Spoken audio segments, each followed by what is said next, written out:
Hi అండి. అందరూ ఎలా ఉన్నారు? బాగున్నారా? ఇదైతే నా మార్నింగ్ రొటీన్. ఇక్కడైతే మీతో మార్నింగ్ రొటీన్ అయితే షేర్ చేసుకుంటున్నాను. నచ్చితే మట్టుకి ఒక చిన్న లైక్ ఇవ్వండి. ఇంక తర్వాత ఇక్కడైతే నేను మార్నింగ్ రొటీన్ వచ్చేసి మా అత్తయ్య గారైతే నేను లెగిసేటప్పటికి ఇంకా ఎగ్స్ అయితే ఉడకబెట్టేసేసారు. ఇంకా టీ కూడా పెట్టేసుకున్నారండి. నేనైతే లెగిసి ఇంకా అంట్లు గట్టా అవన్నీ తోముకున్నాను. నేను లెగిసేటప్పటికి ఇంకా 6 అయింది. మనం ఎంత త్వరగా లెగుద్దామన్నా ఇంకా మనకైతే ఇంకా ఆ టైం అవుద్దండి నాకైతే. ఇంక నేను టైం బట్టి అయితే లెగిసిపోతాను మార్నింగ్ అయితే. ఇక్కడైతే నేను కర్రీకి వచ్చేసి ఇంకా చేపలైతే ఇంకా నిన్నే తలకాయలు, తోకలు తీసేసుకొని ఇంక పక్కన పెట్టేసుకున్నానండి నిన్నే. ఇంకా చిక్కుడుకాయలు కూడా ఎన్నులు తీసేసుకొని అవి కూడా ఇంకా పక్కన పెట్టేసుకున్నాను. అవి కూడా ఇంకా శుభ్రంగా క్లీన్ చేసేసుకున్నానండి. అవైతే చేపలని మా సైడు పూస పరుగులు అంటారండి. ఇంకా అవైతే శుభ్రంగా క్లియర్ ఒకసారి అయితే వేడి నీళ్ళతో క్లీన్ చేసి తర్వాత ఇంకా మంచి వాటర్తో అయితే క్లీన్ చేసేసుకున్నాను. క్లీన్ చేసేసుకున్నాక తర్వాత చిక్కుడుకాయలు కూడా 2 సార్లు అయితే కడిగేసేసుకొని పక్కన పెట్టేసుకున్నానండి.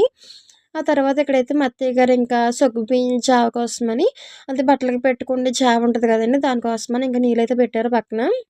ఇంకా అదైతే నీళ్ళు మరుగుతున్నాయండి. ఇంకా నీళ్ళైతే ఇంకా మరుగుతాయి. ఇంక అందులో అయితే కలిపి పెట్టుకున్న పిండి ఉంటే అది పోసేసి ఇంకా నేను ఉడకపెడుతున్నానండి పిండి అయితే. ఇక్కడైతే ఇంకా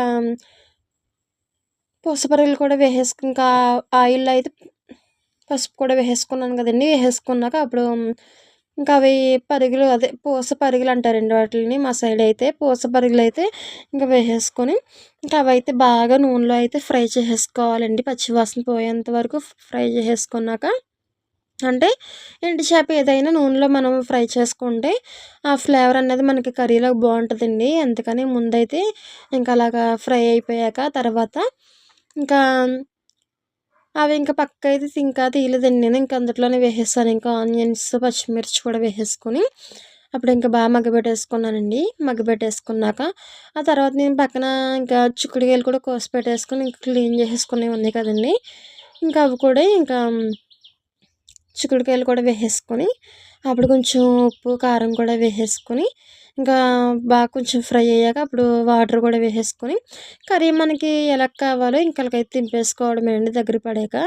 కర్రీ టేస్ట్ అయితే చాలా బాగుంటుందండి. ఎండు చేప ఏదైనా వేసినా మనకి కర్రీ అనేది చాలా బాగుంటుంది. ఇంకా నేనైతే నిన్నే అనుకున్నాను ఇంక కర్రీ చేద్దాము అని. ఇంకా మీరు కూడా ఒకవేళ నచ్చితే మటుకు మీరు కూడా ఒకసారి ట్రై చేయండి. కర్రీ అయితే టేస్ట్ చాలా బాగుంటుందండి.